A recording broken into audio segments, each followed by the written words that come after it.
Tom was released from the hospital with a few stitches in his face. After taking the next day off, he went back to work expecting the worst, yet to his surprise no one even mentioned the likes of Lester Nealin. As always, the dispatch center had no idea what had happened. They had booked the call wrong anyway, so technically it didn't even exist. After being cleared by the clinic, Tom was driving again. There was minimal questions, Tom supposed, because there was minimal damage done to the vehicle. They hired 2 more drivers, which made life slightly easier, but then again, they just booked more calls. Nothing much changed, and after some time, the uncanny feelings about what had actually happened started to fade. One day, Tom picked up an old lady who was asleep in her wheelchair. Even the nurse couldn't wake her. He felt sorry for her as she twitched in her sleep as he rolled her along. Her clothes were old and her body was twisted and bent. She snored all the way to the hospital and then suddenly woke up in the elevator screaming, "Don't leave me alone in here! I got stuck on the 11th floor once and there was a giant cart of fruit!" Well, wasn't that good? I mean, the fruit being there if you were trapped there and all, Tom asked. "Ooh," she sounded with aggravation. "I didn't know there was an 11th floor in this hospital anyway," he added. "Ooh," she sounded again. "Just be hopeful you'll never wind up in that place with those wagons and those faces peering out at you like fruit." "I will," he reassured her, and then wheeled her into CAT scan. Back downstairs, in the parking lot, thinking of an excuse to get out of work early, dispatch called him on the radio. "Dispatch to Unit 49, come in." Tom picked up his microphone. "This is 49, over." The radio got all static, and then a deep voice came through. "Oh, it's the little twerp from car 49, eh? We haven't seen the last of old Lester Nealin. You hear me, sonny boy? I'm gonna teach you a lesson that you ain't ever gonna forget. Believe me, you have no clue how rough it could get."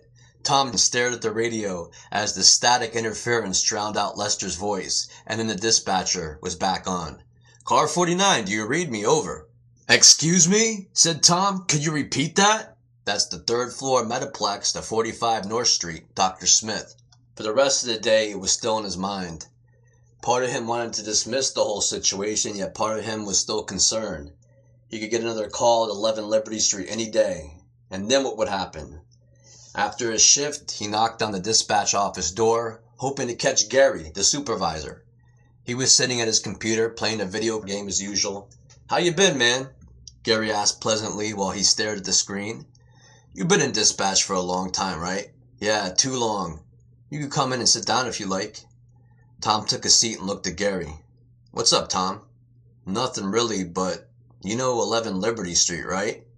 "Yeah, I've seen it booked a couple times. Why?" he answered. "Well, what type of place is it?" "You guys go over there, not me." He looked over slightly confused. "Yeah, but how do you book it?" "The state books most of the calls. All we get is the basic info and the welfare number. That place is welfare, right?" "Yeah, probably." "I thought so. Is there anything wrong?" Gary asked. "Not really. The place just seemed kind of strange to me. I didn't know if it was a rest home or what to call it. It was just a weird scene." "Maybe it's a cult." Gary smiled at his computer screen. Tom paused for a moment. He disliked the thought of that. Gary began to snicker. "Anyway," Tom continued, thinking of something to say, "I didn't get his signature and I need the phone number to locate the patient because he moved." "Yeah, no problem." It didn't make much sense after he said it, but Gary didn't seem to notice. He switched off the game screen, looked up the file, and had the phone number written down in a few seconds. "Here you go." He pushed it across the table and switched back to the poker game. That night, Tom dialed the number. It rang a bunch of times, and then an old tape rolled on. It sounded like an ancient recording done by someone who had never changed their message since the advent of answering machines. "Hello, you have reached Liberty Partways and the office of Dr. Jared Luchenson. Sorry we cannot take your call, but if you leave your name, phone number, date, and time you called at the tone, we will get back to you soon. And thank you for calling." The tone sounded and Tom hung up. During the night, he woke several times uncomfortably, and then again in the early morning. He decided to stay awake since he had to be at work in a few hours anyway. He got dressed and left the house early. Outside, the wind wasn't blowing as much as it had been in the last few days, making it seem a lot warmer. Tom stepped out into his stoop and looked at the parking lot below. His car was the only one in the lot. When he unlocked his car door, something slammed into the back of his head. Tom spun around to see Lester Nealin holding the crowbar. Salty blood seemed to pour in from the back of his throat into his mouth. Lester looked different. His face was not wrinkled, and his eyes were wide and clear. He winded back and flung the crowbar he held. Tom ducked down and heard it buzz past his ear. "He's trying to kill me," Tom shrieked and tried to run, but Lester attacked. The old man's strength and speed was unbelievable. Lester started hitting Tom in the face with a series of uppercuts. The power dazed him for a moment before he kneed Lester in the gut and stumbled away. Lester bent over, gasping for air. His arms were gnarled with lean muscle and covered with webs of veins, every tendon flexed. Tom rushed toward the street and then staggered down the main road. A ways up, he saw a diner and crashed in, taking a chair facing the door. A waitress walked up and he asked for a coffee. Judging by her expression, the episode had taken its toll on him. "The old bastard tried to kill me twice. And how did he find out where I lived?" Tom had been taught never to rat on anyone, but this was getting out of hand. Yet if he decided to report this now, he would have to tell the whole story. His work would probably terminate him for not saying anything about the accident to begin with. They would claim he was irresponsible, and that they could lose their license, their insurance, and they could get in trouble with the state. He sat for a half hour, paid for his coffee, then left. As he walked back towards the car, he looked around at all sides, but Lester was nowhere to be seen. In the parking lot, he looked around for the crowbar, but it was also gone. He got into the car and started the engine. On the drive to work, only one thought occurred to him, and that was to go back to Liberty Street and try to talk to Lester. He would tell him that they had stepped off on the wrong foot and explain the misunderstanding. For a moment he felt a bitter hatred for Nealin. The problems of life took every form imaginable. It got downright hopeless sometimes. At Rinnan Ambulance, Tom saw Gary walking out. "How did everything go?" Gary asked as he neared. "What?" "Oh, fine, I guess," Tom rambled, being preoccupied and not really knowing what Gary was talking about. Gary gained an unusual expression as he approached. "Tom, you haven't been looking yourself lately.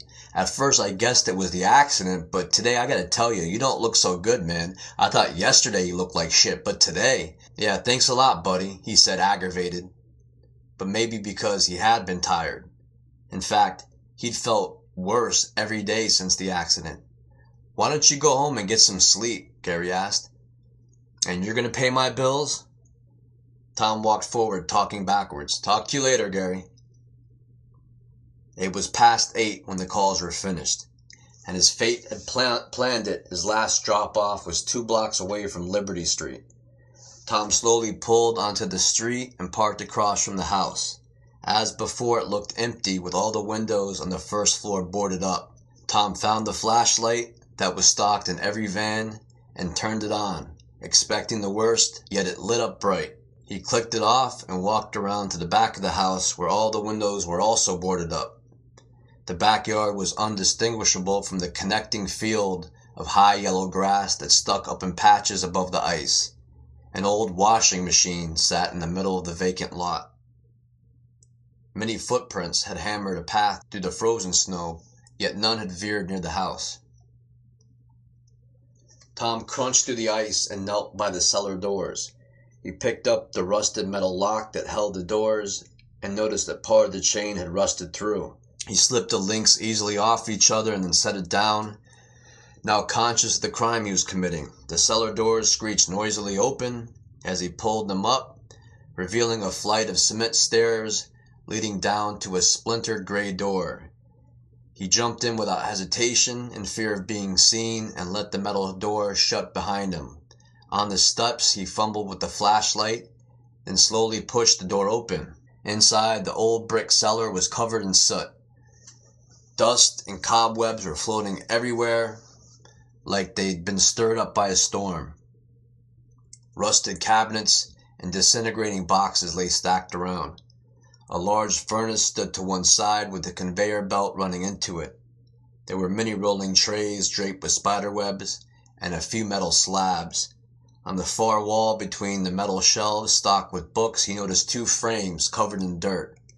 Tom walked over, raised a trembling hand, and wiped it off. The first said, "Liberty Partways, Federal Registry of Certified Mortuaries. This is to certify that Liberty Partways was accepted into the National Board of Certified Mortuaries, August 9th, 1965. And the next, Dr. Jared Luchenson, was welcomed into the esteemed Board of International Psychiatrists on December 26, 1933. Tom moved to the doors very slowly. A frozen feeling had possessed him. It was torturous and seemed dreamlike, because his instinct was to run, yet he couldn't. The only thought in his mind was that upon reaching the door and pushing up, it would be locked, shutting him in with the stench of decay. He moved through the gray door with the feeling that thousands of spider eyes were watching him with hatred. He stepped up the concrete stairs and pushed on the metal door. Relief went through him as it creaked open. Tom scrambled out, gasping in the fresh air, letting the door slam behind him, and trudged around the house in a coughing fit. After jumping into the van and starting the engine, he spun on the ice, fishtailing before cruising away. He brushed the cobwebs off his clothes. He could still smell the morbid stench of decomposing metal and soured wood. He rolled down the window in disgust. That wasn't what he'd planned. What he needed to do was go back upstairs and knock, but that idea seemed even less appealing now. Tom had sensed something was wrong with that place, and now it was plain disturbing. Maybe he should call the state directly, Tom considered, tell them that he was reporting a seniors' home that appeared to have some health and safety issues. It seemed reasonable.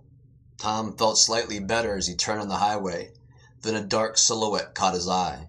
Tom strained his unbelieving eyes. Lester Nealin sat in the spare wheelchair in the back of the van with a psychotic smile on his face. Tom felt his stomach twist in surprise and noticed that something had changed about Lester. His once pale and crumpled face had been smoothed out, now more so. It appeared like a thick, shiny hide. Black stripes of hair ran through his once albino head. Nealin looked as if he were gaining weight. He looked stronger. He watched Nealin rise to his feet, his eyes gleaming with insanity, before Tom began shouting, "Look, buddy, I don't know how this got started, but I'm sorry for whatever I did. Bullshit! You were sneaking around and the girl sent me out to handle you. They wanted me to call the police, but I don't need a cop to solve any of my problems. Now take what you got coming like a man, you little snip." Lester launched himself out of the wheelchair towards Tom, who hit the gas and sent him flying backwards. It didn't seem to slow him down as he rolled to the floor and charged again. Tom spun the wheel, cutting to the left and almost hitting another car. Lester caught himself in the hydraulic lift and smiled wickedly before lunging at Tom again. This time he managed to grab Tom by his jacket as he swerved to the right, attempting to throw Lester off again. Yet Tom was pulled from the steering wheel and fell sideways between the two front seats. Lester hit him in the face repeatedly as the van sailed off the freeway and crashed into an embankment.